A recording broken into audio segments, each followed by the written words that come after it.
स्वागत है आप सबका राजनीति के इस अखाड़े में। मेरा नाम है अजय सेतिया। मित्रों, वक्फ संशोधन बिल पर जितनी सरकार पेशोपेश में है, उससे ज्यादा विपक्ष के हिंदू सांसद पेशोपेश में है। और कहा यह जा रहा है कि भारतीय जनता पार्टी ने उन हिंदू सांसदों के साथ स्थानीय स्तर पर संपर्क शुरू कर दिया है, क्योंकि कांग्रेस, समाजवादी पार्टी, डीएमके और तृणमूल कांग्रेस ने जेपीसी में सिर्फ मुस्लिम सांसद भेज दिए हैं। इससे इन पार्टियों के हिंदुओं में रोष अंदर से ही शुरू हो चुका है। कांग्रेस ने जिन 4 सांसदों को जेपीसी का मेंबर बनाया है, उनमें 3 तो मुसलमान ही हैं और चौथे गौरव गोगोई मुस्लिम वोट बैंक के बूते ही लोकसभा में पहुंचे हैं। असम, जहां से वे आते हैं, वह एक ऐसा राज्य है जहां 34% मुस्लिम आबादी है। असम में कांग्रेस का भविष्य अब मुस्लिम वोट बैंक पर ही निर्भर है, लेकिन देश के बाकी हिस्सों में ऐसी स्थिति नहीं है कि कांग्रेस पूरी तरह मुस्लिम वोट बैंक पर ही निर्भर हो। कांग्रेस को दलित वोट बैंक और ओबीसी वोट पर भी निर्भर रहना पड़ेगा। कांग्रेस ने अपनी पार्टी के भीतर अपने हिंदू सांसदों या हिंदू नेताओं से बिल्कुल भी विचार विमर्श नहीं किया कि कांग्रेस को वक्फ बिल पर क्या स्टैंड लेना चाहिए। राहुल गांधी ने एक तरफा ही वक्फ बिल के खिलाफ स्टैंड लेकर 4 ऐसे सांसद भेज दिए हैं जो बिल के गुण दोष पर विचार करने की बजाय सिर्फ विरोध कर रहे हैं। अगर कांग्रेस शुरू से ही यह स्टैंड लेती कि बिल के हर संशोधन पर गुण दोष के आधार पर वह फैसला करेगी और अपनी राय बनाएगी, तो ठीक होता। लेकिन हिंदुओं को, पार्टी के भीतर के हिंदुओं को उन्होंने नाराज कर लिया है कि एक तरफा ही स्टैंड ले लिया कि वक्फ बिल का पूरी तरह विरोध। और जेपीसी में इंडिया अलायंस के जो 12 सदस्य हैं, उनमें से 6 मुसलमान हैं। तो इंडिया अलायंस ने अपने आप को एक तरह से यह बता दिया है कि वह मुसलमानों के हितों की रक्षा करेगी, हिंदुओं के हितों की रक्षा नहीं करेगी। भारतीय जनता पार्टी ने भी अपना एक मुस्लिम सांसद गुलाम अली खटाना जेपीसी में भेजा है। अब ऐसा नहीं कह सकते कि भाजपा के सारे सांसद हिंदू हैं। भाजपा ने मुस्लिम को भी रिप्रेजेंटेशन दिया है और जेपीसी की पहली मीटिंग 22 अगस्त को हो गई है और दूसरी मीटिंग 30 अगस्त को होगी। जेपीसी से कहा गया है कि शीत सत्र के पहले हफ्ते तक उसे अपनी रिपोर्ट दे देनी चाहिए, क्योंकि सरकार का इरादा शीत सत्र में इस बिल को पास करवाने का है।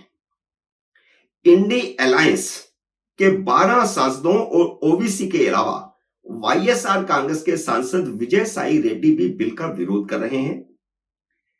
टीडीपी, जेडीयू और लोक जनशक्ति पार्टी के तीनों सांसदों ने भी, जो एनडीए का हिस्सा हैं, 3 सांसद, उन्होंने भी पहली बैठक में बिल के कई हिस्सों पर सवाल खड़े किए हैं। जब कोई बिल जेपीसी में जाता है तो विचार विमर्श का दायरा बहुत बड़ा हो जाता है। आम लोगों और संगठनों से भी उनकी राय पूछी जाती है। जेपीसी बाकायदा विज्ञापन जारी करके लोगों की राय मांगेगी, जिसकी हिंदू संगठनों और मुस्लिम संगठनों ने बड़े पैमाने पर तैयारी शुरू कर दी है और यह मान के चलना चाहिए कि लाखों रिप्रेजेंटेशन आएंगे। शनिवार को मुस्लिम पर्सनल लॉ बोर्ड ने जेपीसी के अध्यक्ष जगदंबिका पाल से मुलाकात करके बिल का विरोध जताया है और मुस्लिम पर्सनल लॉ बोर्ड ने एक दिन पहले बैठक की और बैठक करके यह फैसला किया कि वह पूरे के पूरे बिल का विरोध करेंगे और उन्होंने जगदंबिका पाल से मुलाकात करके विरोध जता दिया। जगदंबिका पाल ने उनसे कहा कि जेपीसी पूरे देश में व्यापक विचार विमर्श करेगी, सबसे राय ली जाएगी, फिर जाकर के जेपीसी अपनी कोई राय बनाएगी। अब एक बात साफ है कि एक आध संशोधन पर भले ही कोई सिफारिश हो जाए, चेंज हो जाए, मतलब जो बिल रखा गया है उसमें कुछ चेंज हो जाए, जेपीसी के सदस्यों का रुख पार्टी लाइन पर ही रहना है।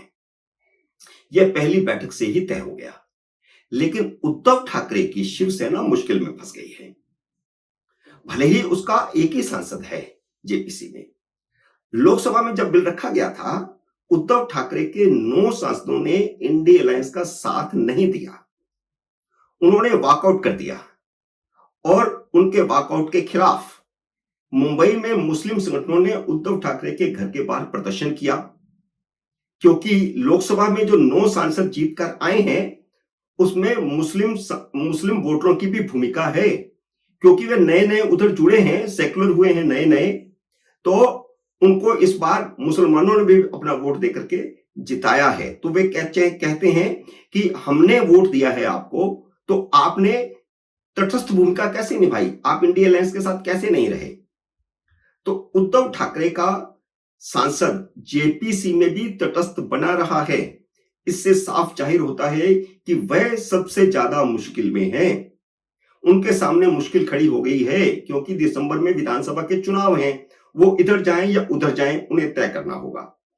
अगर वह इंडिया अलायंस का साथ देते हैं बिल पर और विरोध करते हैं, तो हिंदुओं के सामने स्पष्ट हो जाएगा कि अब वह उनके हितरक्षक नहीं है। अगर इस समय बालासाहब ठाकरे होते तो सवाल ही पैदा नहीं होता था कि लोकसभा में जब बिल पेश किया जा रहा था, शिवसेना के सांसद वॉकआउट करते, वे बिल के साथ खड़े होते और मजबूती से खड़े होते, भाजपा से ज्यादा मजबूती से खड़े होते। अब उद्धव ठाकरे सेकुलर बनकर वक्फ बोर्ड संशोधन बिल का विरोध करें या अपने हिंदू वोट बैंक को बनाए रखने के लिए बिल का समर्थन करें। देश के अन्य हिस्सों की तरह महाराष्ट्र में वक्फ की प्रॉपर्टी पर बहुत विवाद है। ऐसे बहुत सारे मामले हैं। कांग्रेस और समाजवादी पार्टी के हिंदू सांसदों की भी इसी तरह की राय है कि जो उद्धव ठाकरे ने स्टैंड लिया है वह स्टैंड ज्यादा बेहतर है। खबर यह आई है कि भाजपा और हिंदू संगठनों ने उन हिंदू सांसदों से संपर्क साध करके हिंदुओं की प्रॉपर्टी पर वक्फ बोर्डों की दादागिरी के कई सबूत सौंपे हैं। मैं इंडिया अलायंस की बात कर रहा हूं। इंडिया अलायंस के हिंदू सांसदों के साथ हिंदू संगठन और भारतीय जनता पार्टी के नेता संपर्क साध रहे हैं और काफी लोगों ने सरकार के पक्ष में राय भी देना शुरू कर दिया है। और इनमें से कई, इंडिया अलायंस के करीब माना जा रहा है, जो खबरें आ रही हैं कि 45 के करीब सांसद हैं जिन्होंने इस बात पर सहमति जता दी है कि मोदी सरकार अगर पीछे न हटे, बिल को लेकर के आए, जस का तस लाए या कुछ संशोधन करके लाए, तो वह बिल आसानी से पास हो जाएगा। उन्होंने यह भी कहा है कि वे अपनी पार्टियों पर दबाव बनाएंगे कि सदन में बिल पर वोटिंग के समय वॉकआउट करके बिल पास होने दिया जाए। अब होगा क्या, यह तो अभी नहीं कहा जा सकता, क्योंकि राहुल गांधी के लिए इस प्रकार हिंदू सांसदों की बात मान लेना भी बहुत मुश्किल होगा, क्योंकि जो उद्धव के साथ हुआ है कल को फिर वह राहुल गांधी के साथ भी होगा और अखिलेश यादव के साथ भी होगा।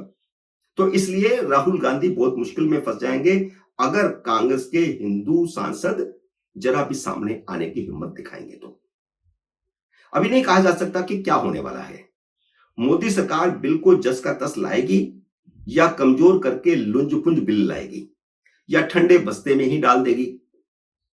अगर वह शीत सत्र में बिल लाती है तो अभी जो उसकी छवि मजबूर सरकार की बनी है वह एक झटके में ही खत्म हो जाएगी। और भाजपा के रणनीतिकार कहते हैं कि बहुत सोच समझ कर ही बिल जेपीसी को भेजा गया है, देखते जाओ आगे क्या होता है। अब आगे क्या होता है, वो क्या कहना चाहते हैं, ये समय बताएगा। मित्रों, उम्मीद है मेरा ये वीडियो आपको पसंद आया होगा। इसे लाइक और शेयर कीजिए। अगर आपने मेरे YouTube चैनल को अब तक सब्सक्राइब नहीं किया तो कृपया सब्सक्राइब करके अपना आशीर्वाद दीजिए। जल्दी मिलते हैं अगले वीडियो में किसी अन्य विषय के साथ। तब तक नमस्कार।